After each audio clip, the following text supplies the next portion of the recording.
Morning to all of you. Today we will discuss about the English proficiency and life skills third SY BCom semester 3 ની અંદર last chapter sem 3 ની અંદર છે leadership skills base જે story છે the power of plate of rice એનો આજે આપણે અહીં સમરાઇઝ જોવાના છે. So no don't waste have any time.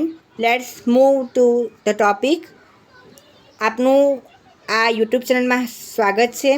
સૌપ્રથમ તો આપણે અહીં અભ્યાસ કરીશું the power of a plate of rice. હવે એની અંદર આપણે સૌપ્રથમ તો ચેટા એડુ જે એક શિક્ષિકા છે એટલે કે ટીચર છે અને તેમની સાથે તેમના પ્રિન્સિપલ સ્કૂલના પ્રિન્સિપલ જે છે તે છે મિસ્ટર અઝીઝ. એ બંને વચ્ચેનો અહીં વાર્તાલાપ છે. સૌપ્રથમ તો આપની જેપીએસ એજ્યુકેશનમાં હાર્દિક સ્વાગત છે. આ બંને વ્યક્તિ એટલે કે ચેટા અડુ જે છે તે એક વિડો છે કે જેમના હસબન્ડ જે છે તે મૃત્યુ પામેલ છે અને પ્રિન્સિપલ જે છે તે પ્રિન્સિપલ તેમને પગાર આપતા નથી. છેલ્લા 4 મહિનાથી તેમને પગાર આપતા નથી. એટલે કે ઓગસ્ટનો જે પગાર છે તે સપ્ટેમ્બરમાં મળે છે. સપ્ટેમ્બરથી જાન્યુઆરી સુધીમાં પણ તેમને પગાર આપતા નથી. અહીં આ શિક્ષિકા એટલે કે ચેટા અડુ જે છે તેમને 2 બાળકો છે, એક છોકરો અને એક છોકરી. તેમાંથી જે બાળક છે છોકરો તે ખૂબ જ બીમાર છે અને તે બીમારીની હાલતમાં તેને હોસ્પિટલાઇઝ એડમિટ કરવો પડે છે. તેના માટે તેમની પાસે પૈસા નથી. સાથે ને સાથે તેમના સાસુ એટલે કે મધર ઇન લો પણ તેમની સાથે જ રહે છે. જેથી કરીને તે મધર ઇન લો તેમના 2 બાળકોને સાચવે છે. ત્યારે જ એ શિક્ષિકા ચેટા અડુ એ કામ કરવા એટલે કે જોબ માટે ટીચર તરીકેની જોબ બજાવે છે અને ઘરમાં પૈસા આવે તો જ ઘર ચાલે તેવી પરિસ્થિતિ હાલમાં અહીં આ સ્ટોરીમાં વ્યક્ત કરવામાં આવેલી છે. સો આપણે અહીં શરૂઆતથી આ દરેક સ્ટોરીનો અભ્યાસ કરીએ. સાથે નીચે તમને અનુવાદ પણ આપેલો જ છે. પરંતુ જે ઇમ્પોર્ટન્ટ પોઈન્ટ છે હું તમને કહી જ રહ્યો છું કે જે એમસીક્યુ બેઝમાં પણ ખૂબ જ અગત્યનું છે તે આપણે જોઈશું. સૌપ્રથમ પેરેગ્રાફ 1 ઇંગ્લિશમાં જે છે Cheta Adu is a mathematical teacher at secondary high school in નાઇજીરિયામાં ચેટા અડુ જે છે તે ગણિતના શિક્ષક તરીકે સેકન્ડરી સ્કૂલ એટલે કે માધ્યમિક નાઇજીરિયામાં ચેટા અડુ જે છે તે ગણિતના શિક્ષક તરીકે પ્રાથમિક નહીં પરંતુ ઉચ્ચતર માધ્યમિક સ્કૂલમાં જે છે તે ગણિતના શિક્ષિકા છે. સી ઇઝ અ વિડો એટલે કે તે વિધવા છે એટલે કે તેમના પતિ મૃત્યુ પામેલ છે. Caring for her 2 young childrens તેમના 2 બાળકોને તે સાચવે છે, એક ડોટર છે ને એક સન છે. And her mother in law એટલે કે તેમના સાસુને પણ તે સાચવે છે. And has not been paid her salary for several month. Her principal mister Aziz MCQ માટે ખાસ ધ્યાન રાખવાનું છે કે મિસ્ટર અઝીઝ જે છે તે પ્રિન્સિપલ છે અને તેમને 2 બાળકો છે, એક ડોટર અને એક સન. મિસ્ટર અઝીઝ જે છે તે તેમને પગાર ચૂકવતા નથી. ઘણા બધા મહિનાથી તે એમને પગાર ચૂકવતા નથી. કોણે? ચેટા અડુને. Mister Aziz unfairly withholding her pay because she took leave to look after her sick child. એટલે કે તેના જે બાળક છે તે બીમાર હોવાને કારણે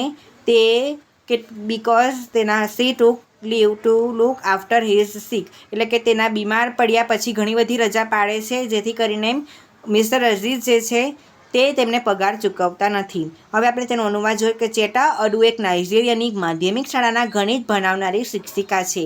તે વિધવા છે એટલે કે તેમના પતિ જે છે તે મૃત્યુ પામેલ છે. તેના 2 નાનકડા દીકરા અને દીકરી છે અને સાસુ જે છે તે એકલી જ તે સાચવે છે. ઘણા બધા સમયથી ઘણા બધા મહિનાઓથી ચેટા અડુને તેમનો પગાર મળતો નથી. તે એના હેડમાસ્ટર તેના જે પ્રિન્સિપલ છે અઝીઝ જે છે એની રજા લીધેલા છોકરાના જે છે તે રોગના કારણે તેમને પગાર જે રજા લીધેલી હતી અને તેને કારણે તેમને પગાર જે છે તે આપતો નથી, જે કાયમનો અન્યાય ભોગવે છે. નેક્સ્ટ જોઈએ. In the next paragraph, despite her repeated pleas, explanation, Mr. Aziz remained unmoved.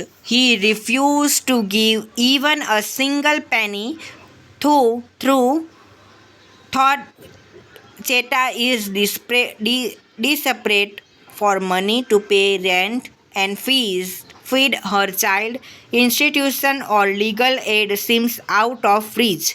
હવે આપણે તેનો અનુવાદ જોઈશું. એમને વારંવાર પગાર માટેની જે છે તે ફરિયાદ કરી છે, પણ મિસ્ટર અઝીઝા જે છે તે ટસથી મસ પણ થતા નથી.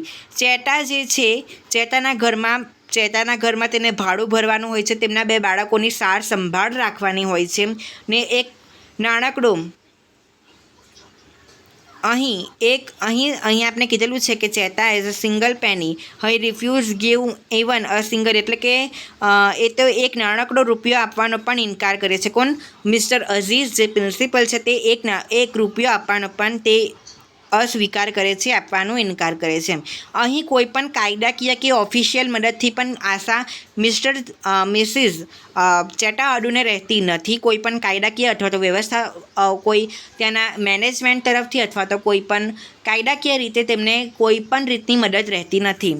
Let's move the next paragraph. હવે after week of being ignore and starting Cheta decide to take bold action. She follow Mr.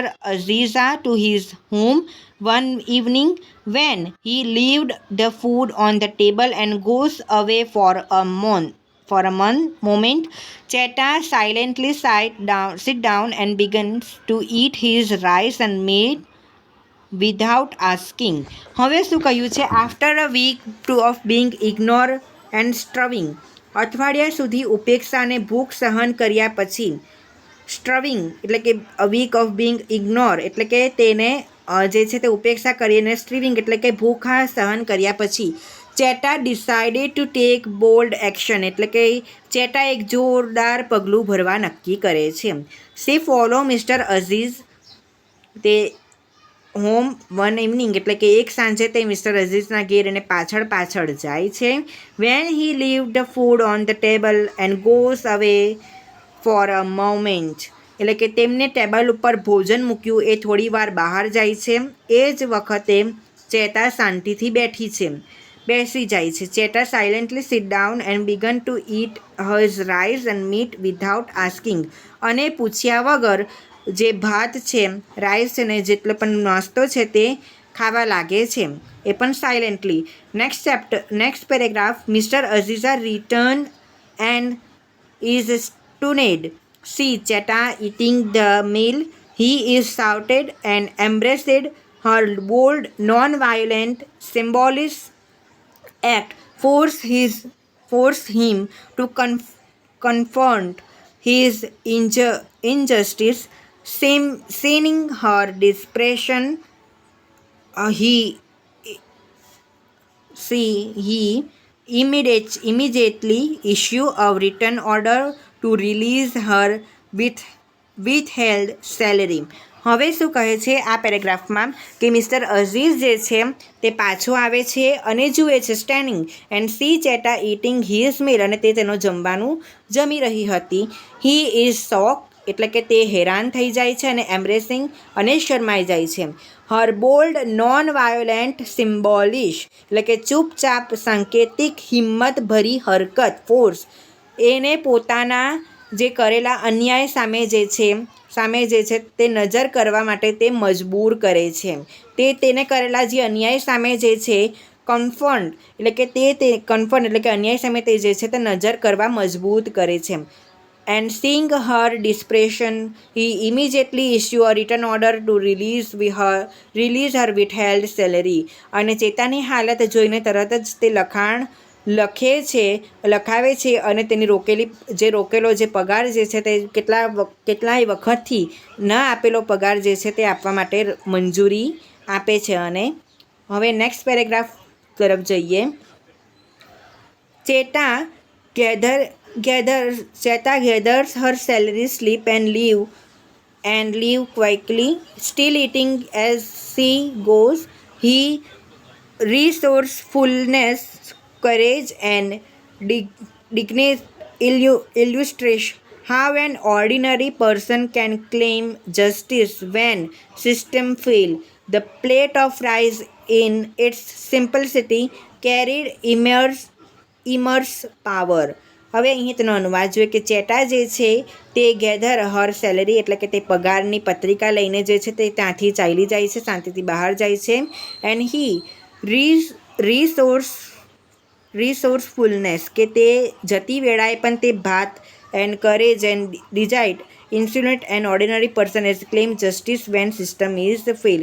અને ખાઈ રહી હતી એની હોશિયારી, ધીરજ અને આત્મસન્માન બતાવે છે કે સામાન્ય માણસ પણ જે છે તે ન્યાય લઈ શકે છે જ્યારે તંત્ર નિષ્ફળ જાય છે. એ ભાતની થાળી જે સાદી હોઈ શકે પણ એમાં અનેક શક્તિ છુપાયેલી છે. અહીં જે છે તે લેખક એવું કહે છે કે જે સાયલેન્ટલી એટલે કે સાંકેતિક રીતે તે આવી રીતે આંદોલન સાંકેતિક અહીં તેને શાંતિપૂર્વક કરેલું જે આંદોલન છે અને તે તેનું જે નાસ્તો જે છે તે ભાત ખાઈ રહી હતી તેમાં પણ ઘણી બધી શક્તિઓ અહીં છુપાયેલી છે. So the moral of the story is the story showcase leadership beyond position. It's about standing up for dignity, justice and one's right, even with only simple took like a plate of rice. આ વાર્તામાં આપણે બતાવે છે કે સાચું નેતૃત્વ જે છે તે હંમેશા પદથી જ નહીં પરંતુ પોતાનું આત્મસન્માન, પોતાનો ન્યાય અને પોતાના હક જે છે તે મેળવવાની હિંમતને ધ્યાનમાં લે છે ને તે હિંમતથી જે છે તે હિંમતથી જે તેની ભાતની થાળી પણ જે છે તે ખૂબ જ બળ તેમાં જોવા મળે છે. So I hope that my explanation are you understand very well and have any doubt please ask to me in comment section. I will respond to your comment. Thank you very much for this topic and